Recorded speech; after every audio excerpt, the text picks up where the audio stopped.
May 30th, 2025, UVM Horticulture Center Orchards. Right now, the big IPM kind of crop management piece that we're looking at is thinning.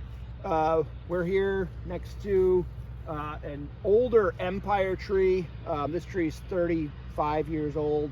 The top has actually been kind of regrown from a trunk that we cut out years ago. So this is a pretty gnarly tree, not uncommon to a lot of orchards that we might have in Vermont.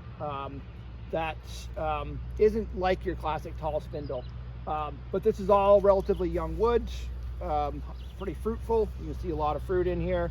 What we want to look at is a few pieces of this. So here's the first one I'll look at. This fruit, it's a single fruit. The king bloom did set. The side lateral blossoms are separating. You can see that these sepals are still open. When they close, that shows that the fruit is forming. So these didn't set at all, and they started to abscise essentially as soon as they, as soon as they didn't set. So this is just what we're looking for. Now, when we get in here, we have a different story. We have, one fruitlet that's abscising that never set with the sepals that are still open like that. But we have 5 fruits, including the king, that are all going to be growing, and they're competing with each other for resources. So they're going to produce lots of small fruit, and they'll prevent the tree from having enough resources to grow next year's fruit buds. So we want to thin these off. We've put on 1 application of thinner so far. That was 4 days ago, so it's just starting to take effect, and I'm not even sure if we're seeing the full effect right now. Some of this might just be what we call June drop, natural thinning. I think some of these ones that are kind of older and a little bit more desiccated probably were thinning well before I put that spray on thinning, because that one just never developed, so that just no pollen got there. So we're going to want to thin these.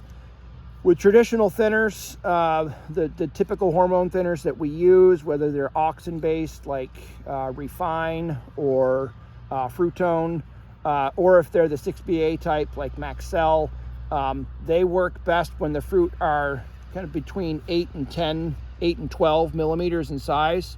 And you can see here, looking at this gauge with just a cheap pair of calipers, they're right around 10 millimeters. So these are at optimum thinning size for those traditional thinners. So another application of thinner, really any time now, would be warranted. Some of our orchards have got, some of our varieties have got larger fruit.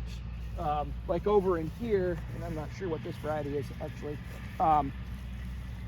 We might be getting into we're still in the 12 millimeter or so. So these are still receptive, but there are some polareds at the end of the row here that are more in the 15 to even 20 millimeter size. That's getting a little bit too big to thin with the traditional materials. There's a new material called Accede, ACCEDE, that's labeled and is considered highly effective in thinning those kind of rescue thinning those larger fruit. So this might be a time. Today's Friday. You can always have time if you catch this to get down to the dealer and get some Accede on your hands. So thinning, one more round of thing I still recommend, at least in this orchard. Some orchards have contacted me concerned about having no king blossom because it was so cloudy and wet during the king bloom that there was no king fruit that developed, and it's all laterals. In that case, you still want to thin, and you kind of want to thin sort of a middle rate to try to knock off some of these side fruitlets. It's a little bit like guesswork, but there's a few resources. The thinning guide, the carbohydrate thinning model in NIWA, is helpful. We'll tell you what rate to use and whether or not, or whether or not to adjust your rate based upon the weather and whether or not thinning conditions are looking good. And then the New England Tree Fruit Management Guide at netreefruit.org has a whole list of materials, kind of variety by variety. I'm expecting I'll come in here Monday morning. It's going to rain all day tomorrow, and we're not able to get in today. So that's kind of my first window I'm looking at. And it's supposed to be warming up. Hot temperatures help activate your thinners.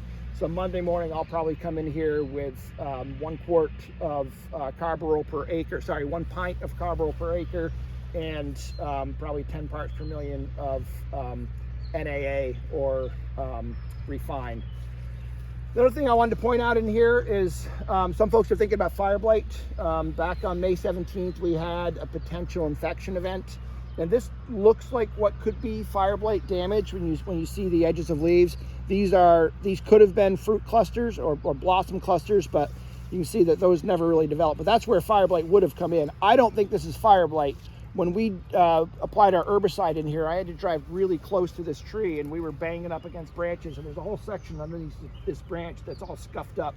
So I think we're just getting, just poor translocation of nutrients and water, and so we're seeing some damage.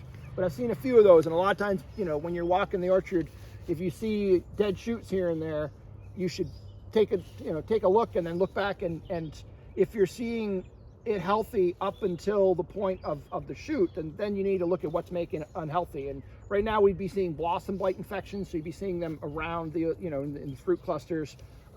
That's really what that event would have triggered. So I think we're in good shape. The other thing that people are thinking about right now is coddling moth management. We caught our first coddling moth. Everything happened on May 17th. That was when we had a fire blight infection. That's when we caught our first coddling moth. So this is a coddling moth trap, and there are 2 coddling moths in here. I guess a third one here, but this one's pretty old. You can tell the coddling moth, this one looks especially good. This kind of gray with a distinctive red on the ends, and there's usually a little bit of banding, about a 3/8 of an inch long. The fact that I've caught 2 in the last 7 days suggests that our population isn't that high, but we've also been hearing throughout the region during that cold weather, nothing was flying. UMass was reporting that their trap captures literally shut right down during that cold weather. But the main reason that we use these traps is to catch that first date of capture, which was May 17th, and then we can use the degree day model to wait until we see 220 degree days base 43F. You can just let NIWA do it and enter the coddling moth model.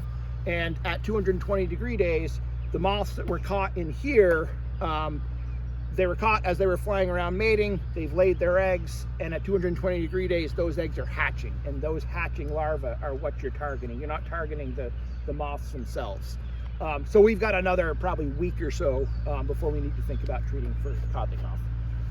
Otherwise, we are done with primary apple scab season. So if there's no scab in the trees, and I mean no scab, then we're good managing it for the season. Keep our eyes out for fire blight, and keep our eyes out to manage our coddling moth. And then the last thing, most growers put on a full block insecticide for plum curculio. We wait for 308 degree days after petal fall. I haven't looked at what we're at now, but we're somewhere in around 150 or 200. So we probably got another week of plum curculio management. If you've got a larger orchard and you sprayed the whole orchard with a plum curculio material, you can now just spray the edges because you've killed the kirks that are in the orchard, and you're just taking care of the ones that are going to be coming in from the outside. That's all we have for this week. We'll see you next week.